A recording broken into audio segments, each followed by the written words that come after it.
এই কেউ কোনো শব্দ জি স্যার, বলেন শুরু না। করে দেন। শুরু করে দিব, আচ্ছা হ্যাঁ। তাহলে আমরা গত দিন পর্যন্ত এটুক পর্যন্ত আসছিলাম, ভিসকাস সাব লেয়ার এই টপিকটা পর্যন্ত আসছি।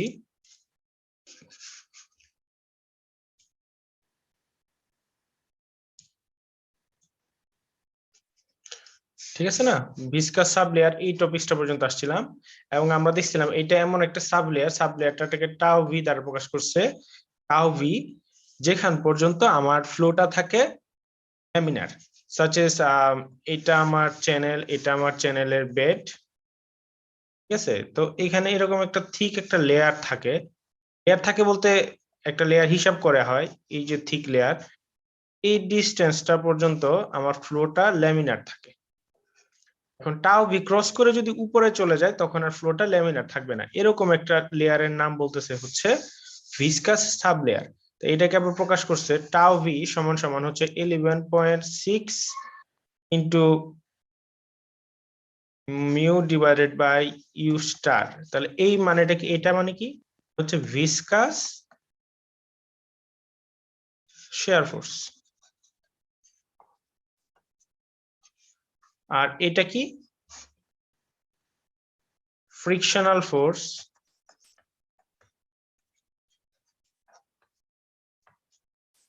অথবা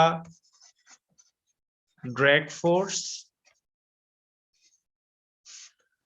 তাই না? এরকমই তো ছিল। এখন পরের টপিকটাতে আসি, স্মুথ বা রাফ বাউন্ডারিজ। আপনার যদি এটা একটা চ্যানেলের সেকশন হয়,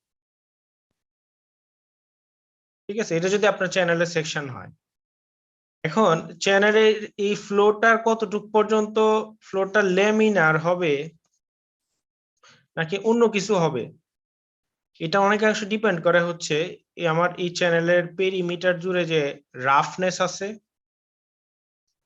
তাই না? যে রাফনেস আছে ওইটার উপরে, ওইটার উপরে। তো উনি এবং এইখানকার যে এই ক্রস সেকশনটার মধ্যে এই ভেলোসিটি ডিস্ট্রিবিউট যদি করি, যেমন আমরা তো জানতাম যে আগের আমরা ভেলোসিটি ডিস্ট্রিবিউশনের গ্রাফটা কি মনে আছে, যে এরকম, না না উল্টা করছি মনে হয়।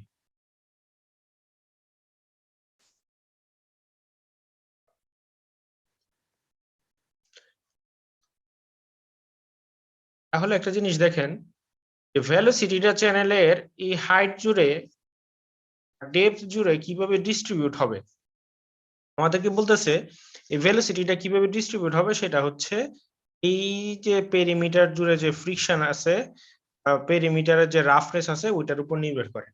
সহজে আমি যদি আপনাকে বলি, আপনি যদি একটা কাচের উপরে দিয়ে পানি দেন, কাচের উপর দিয়ে যদি আপনি পানি প্রবাহিত করেন, পানিটা যত সহজে প্রবাহিত হবে, আপনি যদি একটা কংক্রিটের চ্যানেল দিয়ে পানি পাস করেন, নিশ্চয়ই তত স্মুথলি পানি পাস হবে না, হবে কি? না হবে না, স্যার। হবে না। কারণ হচ্ছে কংক্রিটের রাফনেস বলি বা এর ফ্রিকশন হবে বেশি, এখানে গ্লাসের রাফনেস হবে কম, গ্লাসটা অনেকটা স্মুথ, তাই না? মানে হচ্ছে গ্লাসের বাউন্ডারিটা হচ্ছে স্মুথ, কিন্তু কংক্রিটের বাউন্ডারিটা হচ্ছে রাফ। আবার আপনি যদি একটা কচু পাতার উপরে দিয়ে পানি প্রবাহিত করতে চান, সেটা আরো স্মুথ, তাই না? ওইটার মধ্যে কোনো ফ্রিকশন নেই, ব্যাপারটা হচ্ছে তাই। এখন এইটাকে আবার নিয়ে একটু আলোচনা করা হয়েছে ডিপলি, যে চ্যানেলের বাউন্ডারি থাকে দুই রকম, একটা হচ্ছে স্মুথ বাউন্ডারি আর একটা বার হচ্ছে রাফ বাউন্ডারি, তাই না? ওই যে বলতেছে as stated earlier, the velocity distribution across a channel section is not uniform owing to the presence of boundary of surface. আমি যদি ভেলোসিটিটা ডিস্ট্রিবিউট করি, তাহলে আমি দেখবো যে এইটা আমার এই চিত্রটা দেখে মনে হচ্ছে যে ভেলোসিটি এদিক বরাবর যদি দেই ভেলোসিটি, আর এটা যদি দেই আমি হচ্ছে ডেপথ, হাইট, মনে হচ্ছে যে আমার ভেলোসিটি ডিস্ট্রিবিউশনটা হাইটের সাথে কি প্যারালাল, চ্যানেলের বটম থেকে যত উপরের দিকে যাচ্ছে ভেলোসিটি বাড়তেছে, কিন্তু বাস্তবিক পক্ষে এটা এরকম একটা ইউনিফর্ম লাইন মেনটেন করে না। কেন? কারণ হচ্ছে owing to the presence of boundary or surface roughness, ফ্লোটা যে সারফেসের উপর দিয়ে প্রবাহিত হচ্ছে সেই সারফেসের রাফনেসের কারণে এটা স্মুথ হয় না, এরকম ইউনিফর্ম ভেলোসিটি ডিস্ট্রিবিউশন পাওয়া যায় না। তো একজন ভদ্রলোক নাম হচ্ছে নিকুরাসি used concept of equivalent sand grain roughness। উনি একটা কেস বলে একটা ইকুইভ্যালেন্ট স্যান্ড গ্রেন রাফনেস মানে একটা পেরিমিটার বা প্যারামিটার যাই বলি, সরি একটা প্যারামিটার উনি এস্টাবলিশ করছে যেটা দিয়ে বোঝা যায় যে ওইটা রাফনেসটা কিরকম। যেমন গ্লাসের ইকুইভ্যালেন্ট রাফনেস এর মান বলছে বা স্যান্ড গ্রেন রাফনেস এর মান বলছে হচ্ছে 0.0003, আয়রনের হচ্ছে 0.046, অ্যাসফল্ট বা কাস্ট আয়রনের 0.12, গ্যালভানাইজড আয়রন কংক্রিটের হচ্ছে 0.3 থেকে 3.0, রিভার্স রিপিটেড স্টিল হচ্ছে 0.9 থেকে 9.0। মানে হচ্ছে যত নিচে দিয়ে যাচ্ছে দেখতেছি এই কেএস এর মানটা কি বাড়তেছে। কেএস এর মান বাড়া মানে কি? কেএস এর মান আবার একক কি লিখছে? মিলিমিটার। তার মানে এইটা আসলে একটা ডিস্টেন্স বোঝাচ্ছে, তাই না? বুঝাচ্ছে। যেমন ধরেন আমার এটা যদি একটা গ্লাসের চ্যানেল হয়, কেএস এর মান 0.0003 মিলিমিটার, মানে হচ্ছে এইটার যে রাফনেসটা আমার কাজ করবে সেটা বটম থেকে 0.0003 মিলিমিটার পর্যন্ত কাজ করবে, তারপরে আবার রাফ থাকবে না, তারপরে মোটামুটি স্মুথ হয়ে যাবে। সিমিলারলি আয়রনের যদি হয়, আমার বেডটা যদি আয়রনের তৈরি হয় তাহলে 0.046 মিলিমিটার পর্যন্ত এটার একটা রাফনেস থাকবে। হ্যাঁ, আপনারা কি আমার কথাটা বুঝতে পারতেছেন? এখন দেখেন কংক্রিটের ক্ষেত্রে সেটা হচ্ছে 3 পর্যন্ত হইতে পারে। তার মানে কি বোঝা যাইতেছে অনেকটা বটম থেকে অনেকটা এরিয়া পর্যন্ত, মানে এই যে ধরেন এটা হচ্ছে 0.3, অনেকটুক পর্যন্ত এরকম একটা রাফনেস তার বজায় থাকবে বা রাফনেস একটা ইফেক্ট বজায় থাকবে। তো এই জন্য এককটা হচ্ছে মিলিমিটারে বলছে। ওকে, আমি বুঝতে পারছি সবাই এটুকু? জি স্যার। গুড। তাহলে ইকুইভ্যালেন্ট রাফনেস এর একটা নাম দিছে ওনারা, দেখেন যে কেএস তো বলছেই, তাহলে এটাকে আসলে কি হিসেবে প্রকাশ করছে? As standard for all other types of roughness element. এইগুলা হচ্ছে রাফনেস এলিমেন্ট, রাফনেস এলিমেন্ট, এবং এদের একটা স্ট্যান্ডার্ড ভ্যালু এখানে ডিফাইন করে দিছে। তার মানে কি যার কেএস এর মান বেশি তার রাফনেস কম না বেশি? বেশি। হ্যাঁ, যার কেএস এর মান বেশি বা স্যান্ড গ্রেন রাফনেস এর মান বেশি, ইকুইভ্যালেন্ট স্যান্ড গ্রেন রাফনেস এর মান বেশি, আর মানে রাফনেস হবে বেশি। তার মানে এই কেএস এর মান এটার সাথে রিলেটেড, এটার সাথে সম্পর্কিত করে আমরা বলতে পারি আমাদের কাছে যে যে একটা চ্যানেল থাকবে সেটা কি আসলে স্মুথ বাউন্ডারি ওয়ালা চ্যানেল নাকি রাফ বাউন্ডারি ওয়ালা চ্যানেল, নাকি যেটা স্মুথ এবং রাফ বাউন্ডারির ভেতরে আছে। কথা কি পরিষ্কার? যে আমাদের কাছে ধরেন আপনার কাছে একটা চ্যানেল দেওয়া হয়েছে, তারপরে আপনাকে বললো যে এই চ্যানেলটা কি স্মুথ বাউন্ডারি নাকি এই চ্যানেলের বাউন্ডারিটা রাফ নাকি এই চ্যানেলের বাউন্ডারিটা in between smooth and rough, you have to define something like that, you may be asked. Okay, তো a boundary is said to be hydraulically smooth। কখন স্মুথ হবে? যখন u star into as divided by mu less than or equal 5 and as less than sigma v। Sigma ভিটা কি ছিল? Viscous layer, তাই না? কি জানি viscous layer viscous sub layer. Viscous sub layer, sub কথাটা মিস করে গেছি, ভিসকাস সাব লেয়ার। ওকে, তাহলে এই ইকুয়েশনটার দিকে তাকান, একটু ভালো করে ইকুয়েশনটার দিকে নজর দিন। তারা একটা মান বের করছে, বলতেছে U star into K S divided by mu less than or equal to 5। তাহলে মিউ স্টারটা আমাদের কি ছিল? Frictional velocity, frictional velocity. আর কে এস হচ্ছে এই যে ইকুইভ্যালেন্ট স্যান্ড গ্রেন রাফনেস, আর এটা হচ্ছে ভিসকাস শিয়ার স্ট্রেস বা ভিসকাস শিয়ার ফোর্স। ফোর্স না ট্রেস? স্যার ফোর্স বলছিলেন একটু আগে, ও আর ইউ স্টারকে বলছিলেন যে ফ্রিকশনাল ফোর্স। ফ্রিকশনাল ভেলোসিটি, এটা ফোর্স হয় কেমন? ভেলোসিটি লিখে দিছি, আবার বলতেছি আমি ফোর্স বলছি। স্যার আপনি বলছিলেন ফ্রিকশনাল ফোর্স বা ড্রাগ ফোর্স।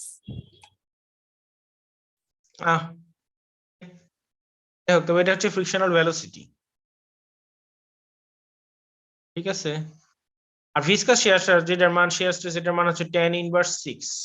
এটা আপনারা আগেও করছেন, যে সময় ফ্রড নাম্বার নির্ণয় করছেন তখনও করছেন, এরকম একটা tan মিউ পাইছিলেন, এর মান লিখছিলেন tan inverse 6। Anyway, and total value এটার মান হবে হচ্ছে 5 এর থেকে কম, এবং এখানে আরেকটা কন্ডিশন বলে দিচ্ছে যে কেএস এর মান হবে আমার ভিসকাস সাব লেয়ার থেকে ছোট, কেএস এর মান হবে ভিসকাস সাব লেয়ার থেকে ছোট, ঠিক আছে। এরকম যদি পাওয়া যায় তাহলে সেই ধরনের বাউন্ডারিটিকে আমরা বলবো হচ্ছে হাইড্রোলিক্যালি স্মুথ বাউন্ডারি। তো এখানে একটা জিনিস দেখেন, কি কথা আসছে, the roughness elements are well covered by the viscous slab layer। এই মানে কি? এটা হচ্ছে আমার রাফনেস এলিমেন্টস এর মান। রাফনেস এলিমেন্টস এর মান ভিসকাস সাব লেয়ার দ্বারা কভার্ড, কভার্ড বলতে ভিসকাস সাব লেয়ারের নিচে আছে, কথা বলছে the roughness elements are well covered by the viscous sub layer and do not affect the velocity distribution outside the sub layer। যেহেতু আমার এই এলিমেন্টের কেএস এর মান সাব লেয়ার থেকে কম, হ্যাঁ, তাহলে সাব লেয়ার থেকে যদি কম হয় তাহলে সাব লেয়ারের উপরে যে ভেলোসিটি আছে সেই ভেলোসিটির উপরে কেএস এর কোনো ইফেক্ট নাই, কারণ কেএস তো সাব লেয়ারকে ক্রস করে যায় না, ঠিক আছে। এই কথাটাই বলে দিছে, and do not affect the velocity distribution outside the sublayer। velocity distribution depends on the viscosity of water। velocity distribution মূলত হচ্ছে তখন ভিসকোসিটির উপর ডিপেন্ড করে, যেহেতু আমার রাফনেস এর উপর ডিপেন্ড করতেছে না, তাহলে ভেলোসিটিটা কি রকম হবে সেটা আমার তরলের ভিসকোসিটির উপর ডিপেন্ড করছে। এন্ড হাইড্রোলিক্যালি রাফ বাউন্ডারি কখন বলবো? যখন এই ভ্যালুটার মান 70 থেকে বড় হয়ে যাবে, এবং এখানে দেখতেছি যে কেএস এর মান হবে গ্রেটার দেন সিগমা ভি। তার মানে কি, আমার এলিমেন্টের রাফনেস এর মান আমার সাব লেয়ারকে ক্রস করে চলে গেছে, তার মানে velocity distribution along the channel, along the depth of the channel কিসের উপর ডিপেন্ড করবে? আমার রাফনেস এর উপর ডিপেন্ড করবে। যেহেতু সাব লেয়ারকে ক্রস করে আমার রাফনেস এর মানটা উপরে চলে গেছে, তার মানে উপরের দিকে যে ভেলোসিটি ডিস্ট্রিবিউশন হবে এটাকে ডমিনেট করবে হচ্ছে এই কেএস এর মান, ঠিক আছে। এই কথাটা বলে দিচ্ছে, the roughness element projected মানে হচ্ছে crossed through the viscous sublayer and the velocity distribution outside the sublayer is affected by the surface roughness। surface roughness মানে হচ্ছে এই ks দ্বারা affected হবে। the viscosity of water has no effect on this velocity distribution। যেমন উপরেরটাতে viscosity আমার velocity ডিস্ট্রিবিউশনে dominate করছে, কিন্তু এখানে ভেলোসিটি ডিস্ট্রিবিউশনে ডমিনেট করবে হচ্ছে ks। বুঝতে পারছি?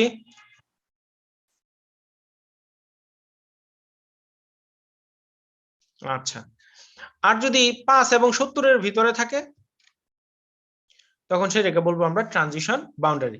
The velocity distribution is affected by the viscosity of water and the surface roughness। মানে এখানে ভেলোসিটি ডিস্ট্রিবিউশনটা ভিসকোসিটি এবং সারফেস রাফনেস এর উপরই, ঠিক আছে। তো এই জিনিসটা দেখার পর এইটা দেখা লাগবে না, এটা লাগবে না, depth average velocity, cross section and mean ভেলোসিটিটা আমরা বের করব।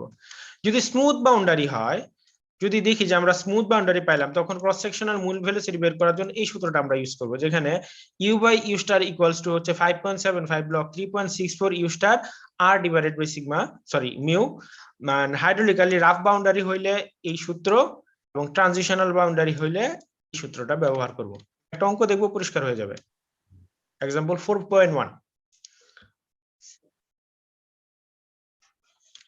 ওকে, বলতেছে a rectangular channel is 6 meter wide and laid on a slope of 0.025%. the channel তাহলে wide মানে কি, b সমান সমান কি দেওয়া 6 মিটার, স্লোপ বলে দিচ্ছে 0.25%, s মানে হচ্ছে 0.5%, যেই কথা, আর 0.25 ডিভাইডেড বাই 100 সমান সমান 0.0025।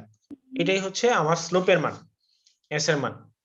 The channel is made of concrete, যেটা KS এর মান হচ্ছে 2 millimetre, and carries water at a depth of 0.50 metre.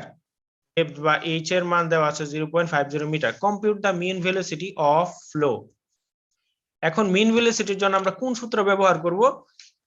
এটা আছে, এটা আছে, এটা আছে, ব্যবহার করব। এটা ডিপেন্ড করতেছে হচ্ছে আমার চ্যানেলের বাউন্ডারির কন্ডিশনের উপরে, বাউন্ডারিটা কিরকম এটার উপরে। তো এই জন্য আমরা আগে বাউন্ডারি বের করে ফেলবো, মানে যে K S U star divided by mu, এটার মান বের করে ফেলবো। তাহলে দেখতেছি এখানে লাগতেছে আমার K S U star divided by mu. Mu এর মান আমি জানি, কে এস এর মান জানি, ইউ স্টার এর মান জানি না। কিন্তু ইউ স্টার সমান সমান হচ্ছে root over G R S nought. G এর মান জানি, এস নট মান জানি, আর এর মান জানি না। তা আর এর মান বের করার জন্য আর কি, এ বাই পি, তাই না? আর হচ্ছে এ বাই পি। তাহলে এরিয়া আবার কত? এরিয়া হচ্ছে B into H. B into H করলাম 3 মিটার স্কোয়ার। এর মান হচ্ছে বি প্লাস 2h, যেহেতু এটা একটা রেক্টেঙ্গুলার চ্যানেল, এর ওয়াইটেড পেরিমিটার মান হচ্ছে বি প্লাস একটা এইচ আর ওইদিকে একটা এইচ, বি প্লাস 2h। এখান থেকে এ আর এর মান বের হয়ে গেছে। তারপরে ইউ স্টার বের হওয়ার পর দেখা গেল এর মান হচ্ছে, একটা জিনিস লক্ষ্য করেন, এর মান এখানে ব্যবহার করছে 0.002। কেন? এর মান তো আমার মিলিমিটারে দেওয়া, আর আমি এখানে ইউ স্টারের মান বসাইছি কত, মিটার পার সেকেন্ড। তাহলে আপনি একটা মিটার আর একটা কি মিলিমিটার রাখতে পারবেন? এসআই একক হলে সবগুলাই তো এসআই এককে যাবে। তার মানে কেএস এর মান 2 মিলিমিটার রাখা যাবে না, এটাকে আমার মিটার নিতে হবে, 0.002 মিটার। এই কাজটাই করছে, দেখেন কেএস এর মান 0.002 মিটার। তারপরে হচ্ছে ইউ স্টারের মান গুণ করছে, আর এটার মান তো হচ্ছে tan ইনভার্স 6, 205 পাইল। 205 70 থেকে বড়, তার মানে এটা কি রাফ বাউন্ডারি। Rough boundary. এখন রাফ বাউন্ডারি যদি হয় তাহলে তার ইকুয়েশনটা কত হবে? এই যে hydraulically rough boundary, U star divided by U star equals to 5.75 log of 12 divided by KS. এই কাজই করছে, দেখেন আর এর মান 0.43, কেএস এর মান মিটারে বসাইছে, খেয়াল করবেন। হ্যাঁ, কেএস এর মান মিটারে বসাইছে 19.65। তাহলে U divided by U star এর মান যদি 19.65 হয়, তাহলে ইউ এর মান কত হবে? 19.65 ইনটু ইউ স্টার, আর ইউ স্টার এর মান আপনি আগে বের করেছেন 0.1025 মান বের হয়ে গেল 2.014 মিটার পার সেকেন্ড। কেউ কি আছেন এই ম্যাথ নিয়ে কোনো কিছু জিজ্ঞেস করতে চান?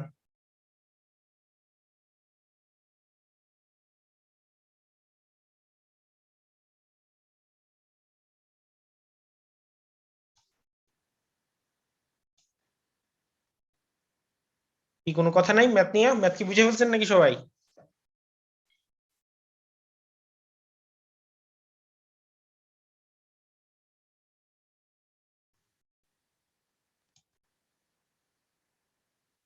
ও দেন, বলেই তো দিছে। ও, মান নিয়ে আপনাকে টেনশন করতে হবে না। যদি আপনার এটা বড় ধরনের চ্যানেল হয় তাহলেই আপনি আর ইকুয়ালস টু এইচ নিয়ে নেবেন। এখন বড় চ্যানেল বলতে এটার কোনো ডেফিনেশন নাই যে এতটুকু পর্যন্ত বড় চ্যানেল, ঠিক আছে? আপনার কাছে যদি আর এর মান দেওয়া থাকে তাহলে আপনি আর ব্যবহার করে ফেলবেন, আর যদি আপনার কাছে এইচ এর মান থাকে তখন আপনি এইচ এর মান ব্যবহার করবেন। You are free to do.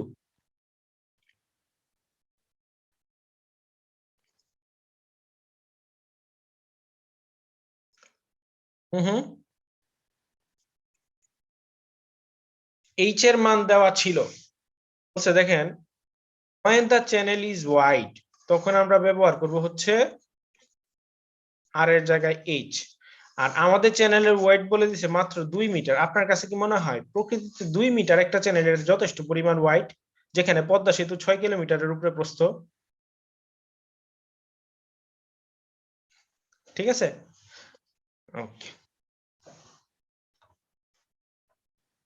আমরা সাধারণত এই যে ম্যাথ গুলা করি না, যেখানে ন্যাচারাল চ্যানেল যদি থাকে তাহলে আপনি আর এর পরিবর্তে এইচ লিখে ফেলবেন। আর যদি আপনার কাছে ন্যাচারাল চ্যানেল না থাকে, যদি প্রিজমেটিক চ্যানেল থাকে, মানে আমাদের ম্যানমেড বানানো চ্যানেল, যেখানে বি এর মান দেওয়া আছে আবার এইচ এর মানও দেওয়া আছে, তাহলে আপনি এখান থেকে কি পাবেন? এ পাবেন, তাই না? এ পেয়ে যাবেন, এ পাবেন, আবার পিও পাবেন। এ পি যদি কোনো জায়গায় নির্ণয় করতে পারেন তাহলে আপনি অবশ্যই আরটা নির্ণয় করে ফেলবেন, কারণ আর মানে হচ্ছে এ বাই।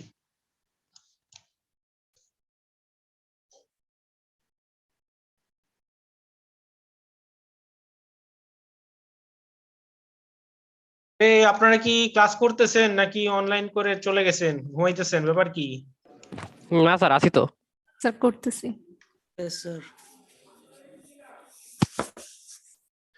এই আপনাদের এবারে হায়েস্ট সিজি কত আসছে? সিজি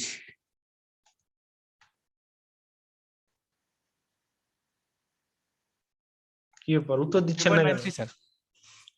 3.93, ভালো। কে পাইলো? আমি স্যার। হ্যাঁ, তুমি পাইছো? জি স্যার। ও, কংগ্রেচুলেশন, থ্যাংক ইউ। ভালো। এই তুমি পাইছো দেখে বুঝছো, অন্য কেউ বলতেছে না, মানে বুঝলাম না, নিজের সিজি নিজের বলতে হয় নাকি? এটা অন্য কেউ বলে দিবে না যে স্যার আমার বন্ধু পাইছে? কতক্ষণ ধরে নিজেরটা নিজে কতক্ষণ যাবত ছেলেটা অপেক্ষা করতেছে, কেউ বলেন? নিজের সিজি নিজে বলতে লজ্জা কিসের, তো প্রাউড হওয়ার কথা। 3.93 পাইছে। হ্যাঁ হ্যাঁ হ্যাঁ, এটা অবশ্য ঠিক। কম সিজি পাইলে আসলে মানুষ লজ্জা পায়, বেশি সিজি পাইলে লজ্জা পায় না। শেষমেশ ছেলেটা নিজেই বলছে, অন্য কেউ বলতে চাইতেছে না। এরপর সেকেন্ড হাইস্ট কত? 9.2 স্যার। খুব কাছাকাছি। জি স্যার। আচ্ছা, ভালো, বেশি বেশি সিজি পাইছেন, ভালো তো। হুম। এখন দেখেন ইউনিফর্ম ফ্লো এর জন্য কিছু ফর্মুলা আছে। আমরা কলমের কালিটা কি বদলায় নিব না লালই থাকুক? ইউনিফর্ম ফ্লো এর জন্য কিছু বিখ্যাত বিখ্যাত ফর্মুলা আছে। এই চেজি ফর্মুলা, এটা এরকম একটা ফর্মুলা। তো চেজিস ফর্মুলা ডেভেলপ করা হয়েছে দুইটা অ্যাজাম্পশনের উপর নির্ভর করে। প্রথম অ্যাজাম্পশনটা হচ্ছে, দেখেন বলতেছে in a steady uniform flow the component of gravity force causing the flow. আচ্ছা, গ্রেভিটি ফোর্সের যে অংশটা ফ্লো কজ করতেছে ওই অংশটার নাম কি ছিল? ডব্লু সাইন থিটা, মনে পড়ে? গ্র্যাভিটি ফ্লো এর যে অংশটা, দুইটা কম্পোনেন্ট ছিল ডব্লু এর, গ্র্যাভিটি দুইটা কম্পোনেন্ট ছিল, একটা হচ্ছে ডব্লু কস থিটা আর একটা ছিল ডব্লু সাইন থিটা। এবং আমরা বলতেছিলাম ডব্লু সাইন থিটার কারণেই ফ্লো হয়, ঠিক আছে? And বলতেছে in a steady uniform flow the component of the gravity force causing the flow must be equal to the force of friction or resistance. এটা আমাদের জানা কথা, মানে হচ্ছে এই যে ডব্লু সাইন থিটার মান ফ্রিকশনাল ফোর্সের কি হবে? সমান হবে, এটা বলে দিছিল। এবং আমরা দেখছিলাম যে ডব্লু সাইন থিটা এটাকে লেখা যায় ডব্লু টেন থিটা, যেহেতু থিটার মান কি very very small.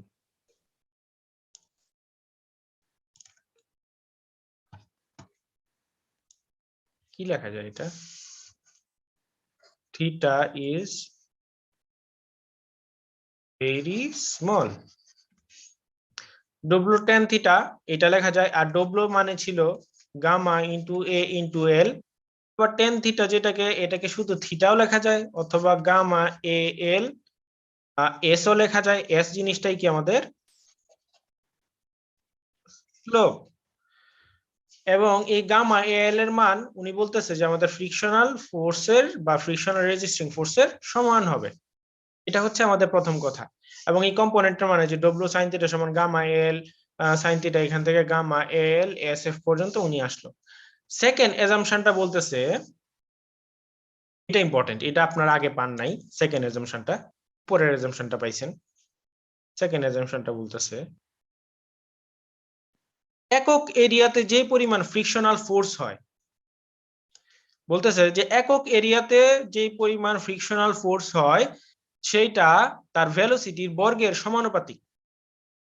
Frictional force per area proportional to ভেলোসিটির বর্গের সমানুপাতিক।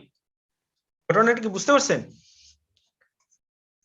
তাহলে ফ্রিকশনাল ফোর্স ইকুয়ালস টু হচ্ছে, বা ইকুয়ালস টু দিলাম, ইকুয়ালস টু একটা ইয়ে আনলাম, কোএফিশিয়েন্ট আনলাম বা একটা ধ্রুবক আনলাম, area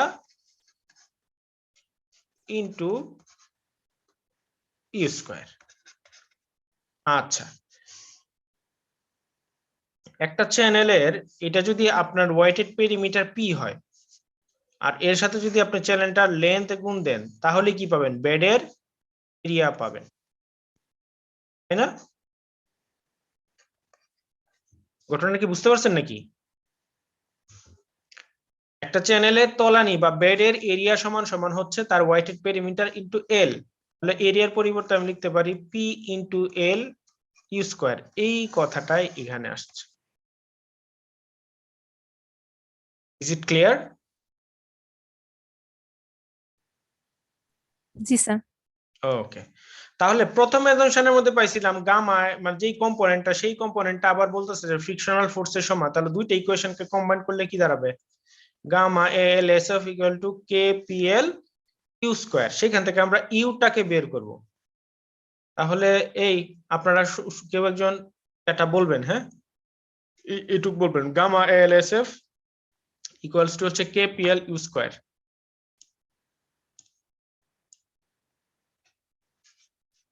gamma A L S F equals to K P L, তারপর যেন কি ছিল? P square.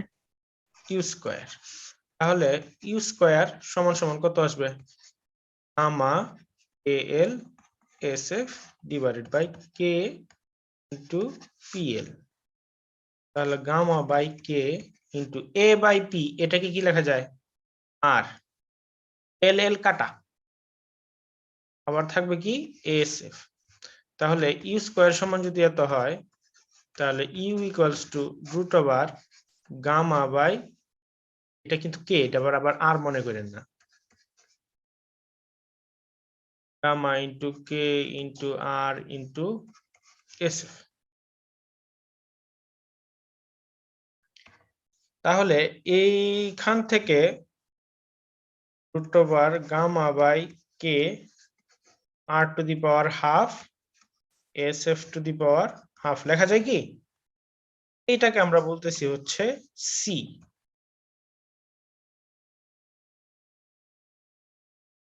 এটাকে বলা হয় chassis C. Chassis C,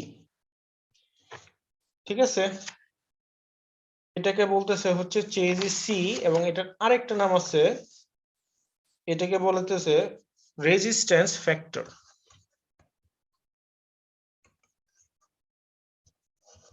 resistance factor. তাহলে রেজিস্ট্যান্স ফ্যাক্টর আসলে মূলত কি? গামা বাই কে, এটাকে রেজিস্ট্যান্স ফ্যাক্টর আকারে প্রকাশ করছে। তাহলে এটাই হচ্ছে আমাদের মূলত চেজির সূত্র। আপনারা এখানে গেলে দেখতে পাবেন, এই যে U equals to C R to the power half S F to the power half. বুঝতে পারছি সূত্রটা?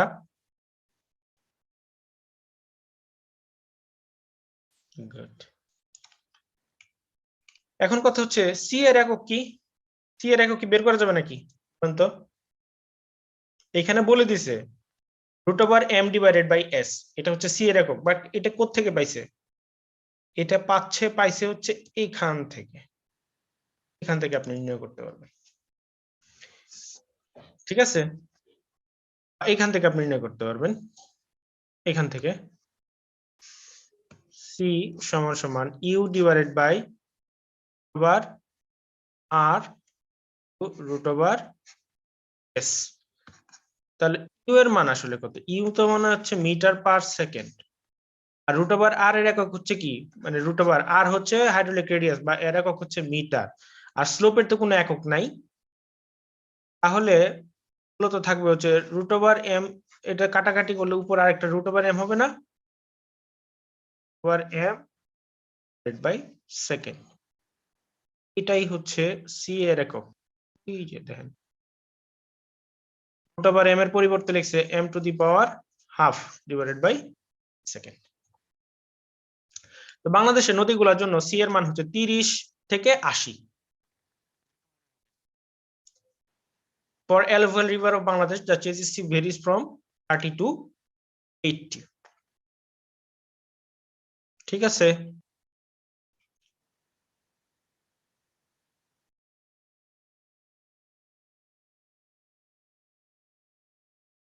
এই এটুক পর্যন্ত কি বুঝতে পারছেন নাকি কারো কোনো কথা আছে?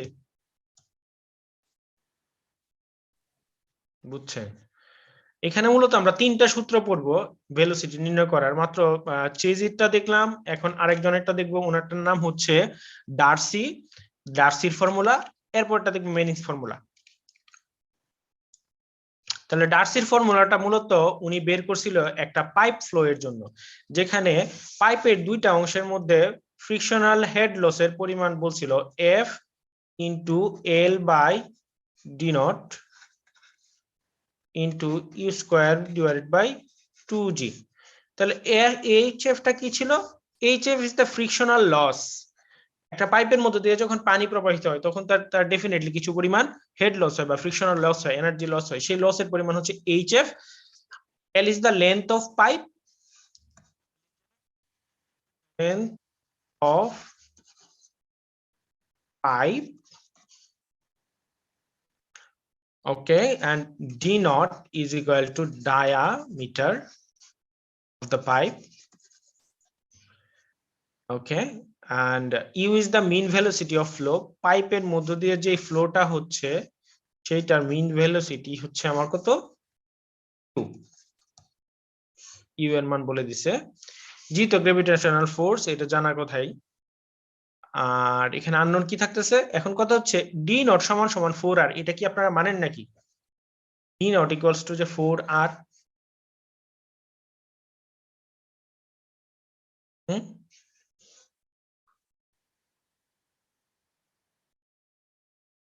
D not equals to 4r। এটা কেন ডি নট ইকুয়াল টু 4 হয়? দেখি আপনাকে বুঝাইতে পারি কিনা।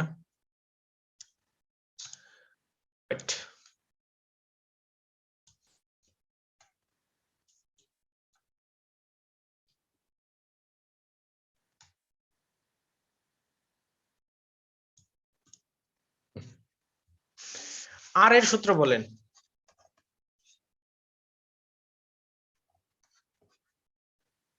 এ বাই পি। এটা যদি আমার একটা পাইপ হয়, এটা পাইপ ফ্লো এর জন্য না, বললো না পাইপের জন্য, তাই না? এটা যদি একটা পাইপ হয়, পাইপের এরিয়া কত, ডায়ামিটার যদি হয় ই নট, তাহলে এরিয়া ইকুয়ালস টু হচ্ছে pi by 4 E naught square, and P এর মান হচ্ছে কত, পেরিমিটার কত, 2 by পাই আর বা pi D, pi D, pi D nought. তাহলে pi by 4 into D nought square divided by pi D nought. এখন কাটাকুটি করলে কি থাকবে, D nought square divided by 4 D nought. Pi pi তো কাটাকুটি হয়ে যাবে, তাই না? তাহলে ডি নট স্কয়ার কাটলে একটা ডি নট থাকবো, তাহলে আর সমান ডি নট বাই 4, তাহলে 4r ইকুয়ালস টু হচ্ছে ডি নট।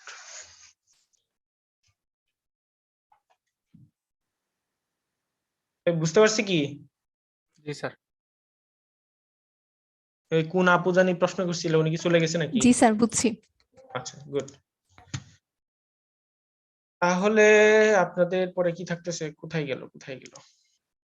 আমি একটু আস্তে ধীরে ক্লাস নিচ্ছি, হ্যাঁ, তাড়াহুড়া করতেছি না, আপনাদের বোরিং লাগলে দুঃখিত।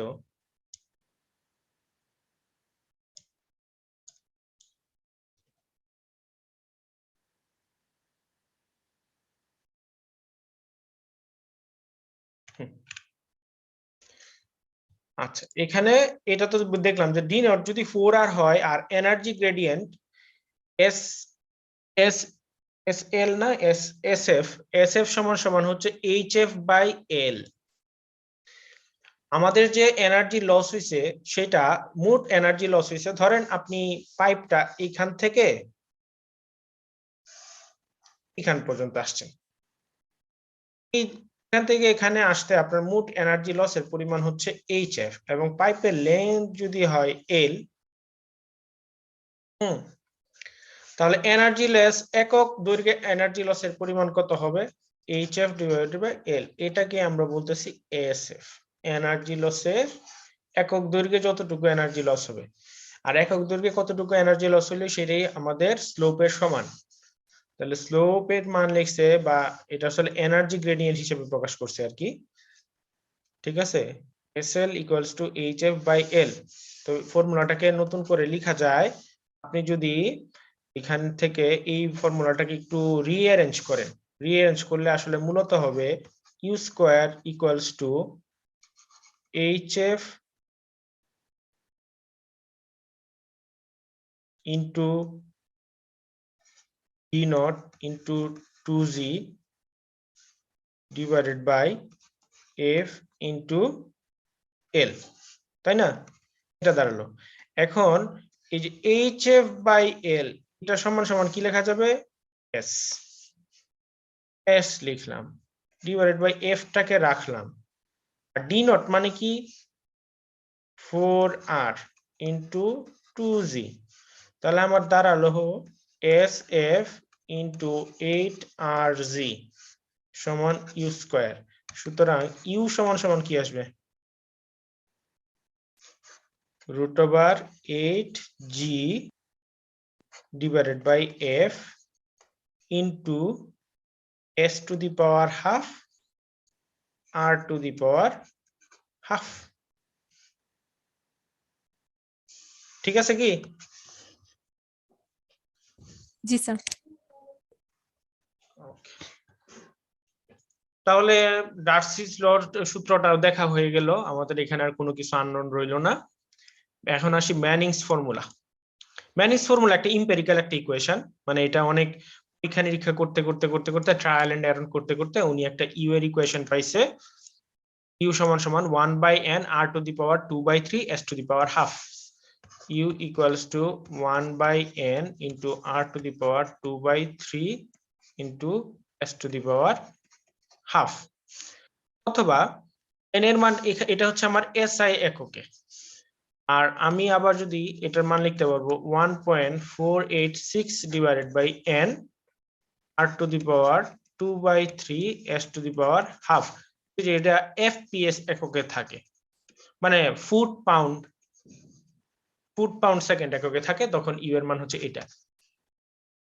ঠিক আছে, এটা জাস্ট একটা একক কনভার্সন। মানে হচ্ছে দেখেন, এখানে আপনি এন এর মান ছিল এসআই এককে, তারপরে যদি আপনি এটাকে মিটারে ছিল, মিটার থেকে যদি আপনি ফুটে কনভার্ট করতে চান, হ্যাঁ, তখন 3/2 দিয়ে ভাগ দিছে, তবে সর্বশেষে লাস্টে পাওয়া গেছে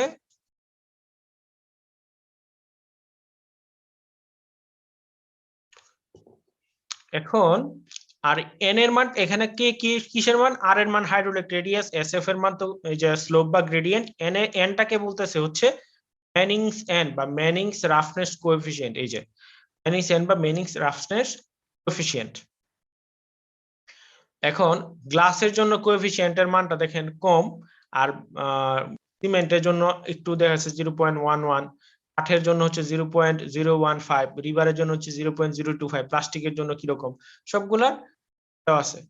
এখন হচ্ছে আমাদের একটা সম্পর্ক এস্টাবলিশ করতে হবে, চেজি সি এবং এই যে তিনটা পাইলাম, সি, চেজি, ডার্সি এবং মেনিংস, তিনটার মধ্যে একটা সম্পর্ক দেখেন, এই জিনিসটা তো জরুরি, আপনাদের প্রয়োজন পড়ে। c equals to 1/n r to the power 1/6।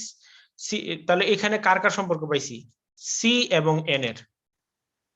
c by root over g equals to root over 8/f হচ্ছে c এবং ডার্সি, কারণ f কার? f হচ্ছে ডার্সির। আর এটা হচ্ছে মেনিংস এবং পার্সি। ঠিক আছে, তারপর আপনারা দেখবেন হচ্ছে ফ্যাক্টরস এফেক্টিং মেনিংস এন। মেনিংস এন কিসের কিসের উপর নির্ভর করতেছে? একটা জিনিস লক্ষ্য করেন তো, মেনিংস এন এর ইকুয়েশনের মধ্যে এটা যদি আমার ভেলোসিটি হয় আর এটা যদি আমার এন হয়, ভেলোসিটির সাথে এন এর সম্পর্ক কি রকম?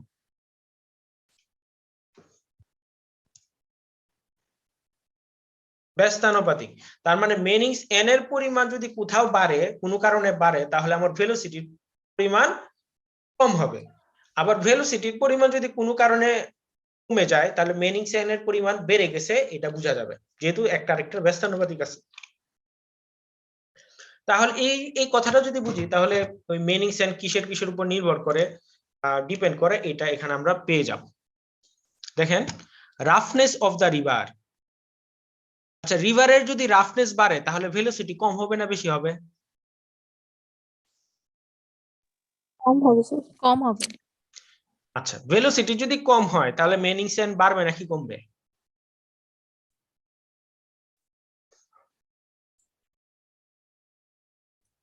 বাড়বে। হ্যাঁ, কারণ ভেলোসিটির সাথে মেনিংস এন ইনভার্টলি আছে। Value of meanings and depends on the roughness of the channel surface, which is in turn depends on the size and the shape of the grains of the material forming the N and coarse grained soil, result in a high value of N. তার মানে কি, roughness যদি বেশি হয় তাহলে আমার N এর পরিমাণও কি হবে? বেশি হবে। তারপরে ভেজিটেশন। হ্যাঁ, আপনার নদীতে যদি প্রচুর পরিমাণে কচুরিপানা থাকে তাহলে নিশ্চয়ই ভেলোসিটি কম হবে, তাই না? মানে ভেলোসিটি যদি কম হয় তাহলে রাফনেস থাকবে বেশি, তাহলে ভেজিটেশনের কারণে এন এর পরিমাণ বাড়বে। The presence of vegetation in a channel retards the flow. Retards the মানে কি, প্রবাহে বাধা প্রদান করে, এন্ড ইনক্রিজ এন, এন এর মান বাড়ায়। Depending on the height density distribution type of vegetation owing to the seasonal growth of aquatic plant, মানে ওই যে কচুরিপানা যেগুলো আছে সিজনে সিজনে বর্ষাকালে জন্মে, the value of N may increase. যদি এইসব অ্যাকোয়াটিক প্ল্যান্ট থাকে তাহলে ভ্যালু অফ এন এর পরিমাণ বাড়তে পারে। আর যেই সব সিজনে এইসব কচুরিপানা কমে যায় সেই সব সিজনে আবার এন এর পরিমাণ কম হয়ে যাবে। চ্যানেল ইরেগুলারিটি, চ্যানেল যদি ইরেগুলার হয়, ঠিক আছে, যদি অনেক ধরনের যে কি বলছে, বার্স থাকে, ডিপ্রেশন থাকে, হোলস থাকে, হামস থাকে, তাহলে increase the value of N. Irregularity বাড়লে ভেলোসিটি কম হবে, ভেলোসিটি কম হলে এন এর পরিমাণ বাড়বে। অ্যালাইনমেন্ট, নদী যতই আঁকাবাঁকা হবে এন এর পরিমাণ ততই বাড়বে। The value of n is low for the straight channel and high value for curved channel. Setting and silting and scouring. In general, silting converts an irregular channel into regular one. Silting মানে হচ্ছে আপনার deposit হবে, আর স্কাউরিং মানে হচ্ছে কি, ক্ষয় হবে। তাহলে বলতেছে যদি ইন জেনারেল, সাধারণত সিল্টিং এর কারণে ইরেগুলার চ্যানেল রেগুলারে পরিণত হয়, তার মানে এন এর পরিমাণ কমবে। ঠিক আছে, যে decrease N, whereas scouring does the reverse and increase n, এর পরিমাণ বাড়ায়। অবস্ট্রাকশন, নদীতে যদি বিভিন্ন ধরনের অবস্ট্রাকশন থাকে তাহলে আমাদের ভেলোসিটি, নদীর পানির ভেলোসিটি কম হবে, মানে হচ্ছে n এর পরিমাণ বেশি, tends to increase n, obstruction গুলো tends to increase n. Stage and discharge, the value of n is generally decreased, increase stage and discharge. However, the value of n may high when the flood plains in river submerged at high stage. তারপর হচ্ছে suspended material and bad load. আপনার নদীতে যদি প্রচুর পরিমাণে bad load থাকে বা প্রচুর সাসপেন্ডেড ম্যাটেরিয়াল থাকে যেগুলা হচ্ছে ফ্লো এর সাথে যাবে, তাহলে তো ওইগুলা আমার ফ্লো এর ভেলোসিটি কমায় দিবে। ফ্লো এর ভেলোসিটি কমায় দিলে হচ্ছে এন এর পরিমাণ বাড়বে। The suspended material and bad load cause an increase in Manning's n. Bed লোডটা কি? বেড লোড, বেড লোড হচ্ছে, আমি বলি, ধরেন আপনার নদীর তলানিতে অনেক ধরনের ম্যাটেরিয়ালস থাকে না, যেগুলা হচ্ছে পানির স্রোতের কারণে এক জায়গা থেকে আরেক জায়গায় যায়। যেমন নদীর তলদেশে নিশ্চয়ই পাথর থাকে, যে সকল পাথর ইন্ডিয়া থেকে গড়ায় গড়ায় আবার কিসে আসে, বাংলাদেশে আসে, তাই না? তো ওই যে সকল জিনিস নদীর তলদেশে আছে ওদেরকে বলা হয় হচ্ছে bed load. Are suspended material হচ্ছে এগুলা পানির সাথে মিশে আছে, এগুলা জি, হচ্ছে স্যার। সাসপেন্ডেড ম্যাটেরিয়াল, আর যেগুলা নিচে তলানি আকারে আছে ওদেরকে বলতেছে হচ্ছে বেড বেড লোড। ওকে, আমাদের লাস্ট একটা ম্যাথ দেখবো, ম্যাথটা দেখে আমাদের ক্লাস শেষ হয়ে যাবে। আমরা কিন্তু বলে রাখতেছি, আমরা কিন্তু ওসিএফ কিন্তু আগায় যাচ্ছি, হ্যাঁ, খেয়াল করতেছেন কিনা? স্যার ওসিফ শেষ হইতে আর কয়টা ক্লাস লাগবে? লাগবে, বেশ কয়েকটা লাগবে, এস্টিমেট স্যার করি। আমাদের কি মানে পরীক্ষার আগেও ক্লাস হবে 3-4 দিন আগে এরকম? পরীক্ষা কবে? স্যার পরীক্ষা তো বলতেছে মার্চে শুরু। আম, 3-4 দিন আগে না নেই, আপনার ধরেন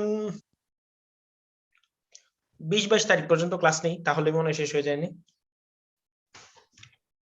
জি এক স্যার। সপ্তাহ আগে সব ক্লাস শেষ করে দিব।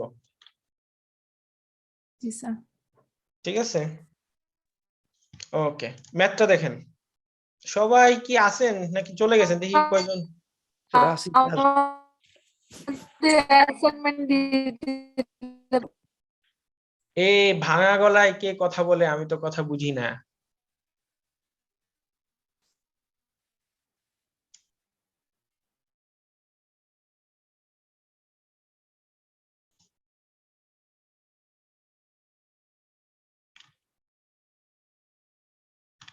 হ্যালো। স্যার ওর নেট প্রবলেম মনে হয়। ও আচ্ছা আচ্ছা, ঠিক আছে, আমি ভাবলাম আমার নেট প্রবলেম কিনা। আচ্ছা দেখেন, একটা অঙ্ক, সহজ একটা অঙ্ক, খুবই খুবই সহজ। an open channel lined with concrete, তাহলে কংক্রিটের D50 এর পরিমাণ দেওয়া আছে 1.5 mm and laid on a slope of 0.1%, তার মানে স্লোপের পরিমাণ দিছে 0.1%। 0.1% মানে কত? 0.001। The channel is trapezoidal with a B equal to 6 meter and S এর পরিমাণ হচ্ছে 2। ওকে, এই S আবার কি? এটা কিন্তু এই যে S টা ছিল এটা হচ্ছে বেডের স্লোপ, আর এই যে S, এই S হচ্ছে ট্রাপিজয়েডালের কিনারার স্লোপ। ঠিক আছে, পেস লাগাবেন না। Compute the uniform flow discharge, uniform flow এর ডিসচার্জের পরিমাণ চাইছে, মানে কিউ এর পরিমাণ চাইছে, কিন্তু আমরা এতক্ষণ পর্যন্ত কিসের সূত্র দেখছি? কিউ এর সূত্র। তবে এর সাথে আবার আমরা এ গুণ করে দিলে কি পেয়ে যাব? কিউ পেয়ে যাব। Also compute numerical value of চেজি সি, সি এর মানও বের করতে বলছে এবং এফ এর মানও বের করতে বলছে। দেখতেছেন আপনারা? জি জি স্যার। স্যার। ওকে, তাহলে দেখেন আমাদের এসএফ এর পরিমাণ কত হবে? এসএফ হবে, এসএফ মানে হচ্ছে বেড স্লোপ 0.1%, মানে হচ্ছে 0.1 ডিভাইডেড বাই 100 হচ্ছে 0.001। D50 1.5 mm হইলে এটা কি মিটারের নিচে 0.015 mm। n এর মান, মেনিংস n এর মান D50 এর সাথে রিলেটেড, এটা কিভাবে বের করবেন আপনি? মেনিংস n ইকুয়ালস টু হচ্ছে 0.047 empirical equation into D50 to the power 1/6। এটুক মুখস্থ করবেন, মুখস্থ। ঠিক আছে, এটা মনে হয় এখানে আছে, এই যে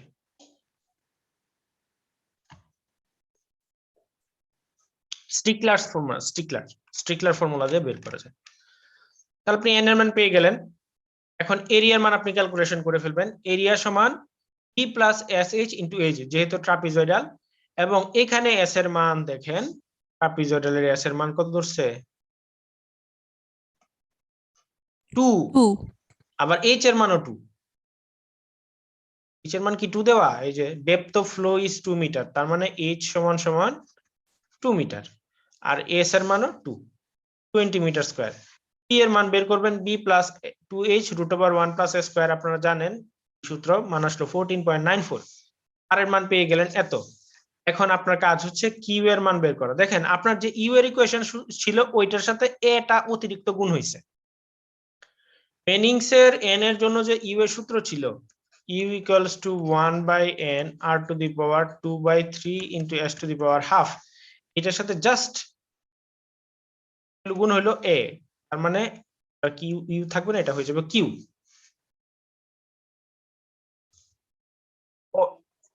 D50 বলতে বোঝায় হচ্ছে এই গ্রেন সাইজের একটা সিভ অ্যানালাইসিস করছিলেন নাকি আপনি? হ্যাঁ, সিভ অ্যানালাইসিসের মধ্যে আমরা একটা গ্রাফ আঁকছিলাম।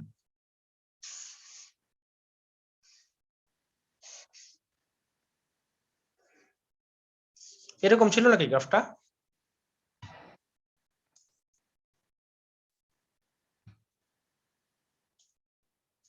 যেখানে এদিকে ছিল পার্সেন্ট ফাইনার,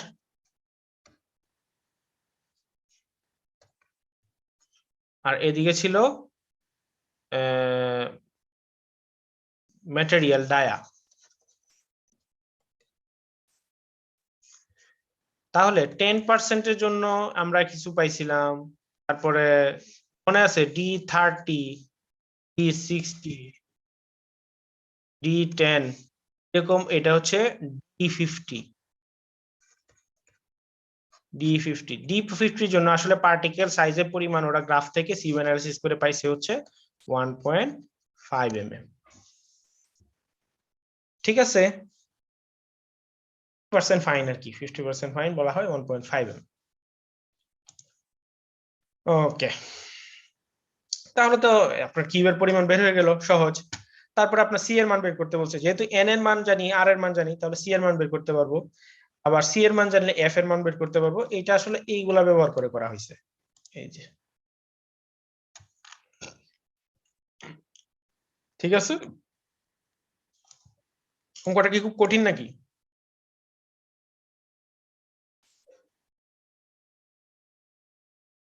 হ্যাঁ না কিছু তো বলবেন নাকি? কঠিন না? পরীক্ষার হলে যদি এটা এরকম না দিয়ে এটা একটা সার্কুলার সেকশন দেওয়া হয়,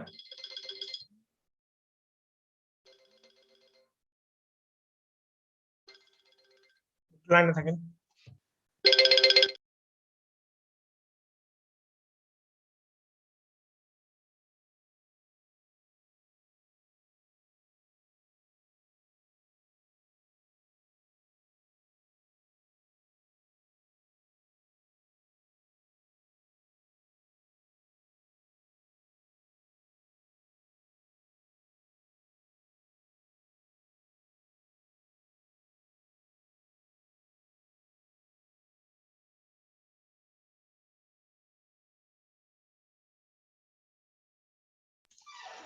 হ্যালো,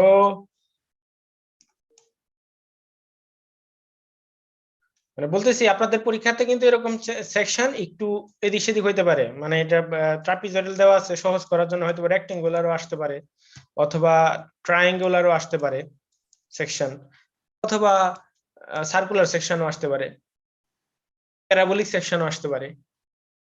এনিথিং, যে সেকশনে আসুক ঘটনা সবই সেম, শুধুমাত্র এ পি আর এগুলাতে চেঞ্জ হবে আর কি। হ্যাঁ, সেকশন ভেদে আপনার এ পি আর এই তিনটার মান চেঞ্জ হবে। ঠিক আছে, তো মনে হয় না এই চ্যাপ্টার থেকে আর কিছু পড়াবো, চ্যাপ্টারটা এখানেই আমরা শেষ করব। আর যদি কিছু পড়ানোর থাকে তাহলে দেখি পরে আপনার করে, তারপরে আমরা চলে যাব নেক্সট চ্যাপ্টারে। আজকে না, মানে আগামী কালকে। দেখি তো নেক্সট চ্যাপ্টার কি আছে।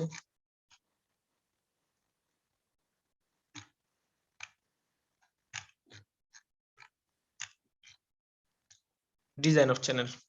চ্যানেল মোট চ্যাপ্টার কয়টা?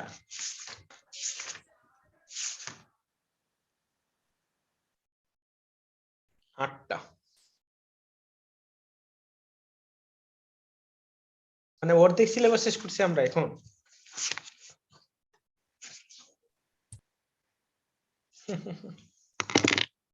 আচ্ছা যাই হোক, এই হচ্ছে অবস্থা।